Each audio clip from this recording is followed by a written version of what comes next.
একদিন ছোট পলক একটি জাদুকরি বই খুঁজতে বসল।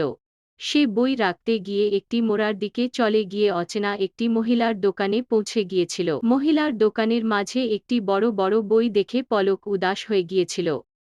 তার কাছে গিয়ে প্রশ্ন করতে গিয়ে সেই বইটি কেমন জাদুকরি বই তা জানতে ইচ্ছে করল।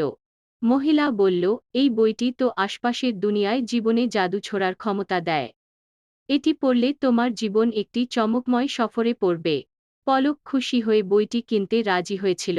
বইটি কেনার পর তিনি একটি কণ এবং একটি ময়লার সঙ্গে ঘরে ফিরল। বইটি খোলার সময় একটি চমকময় আলো বের হয়ে এসে তার সামনে। এটি সব জিনিস একটি নতুন রূপে পরিণত করতে শুরু করল। পলক একটি পাখি হয়ে উড়তে শুরু করল এবং একটি নদীর পার হতে সে একটি মাছ হয়ে উপস্থিত হয়েছিল। তার আশ্চর্য হয়ে উঠল এবং তিনি বলল, আমি কেমন এই জগতে পৌঁছলাম?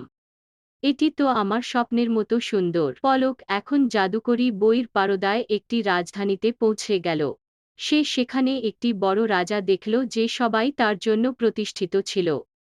রাজা পলককে দেখে হৈমন্তে উঠলেন এবং বললেন, তুমি এসেছ আমাদের জীবনে আরও চমক এনে দিতে।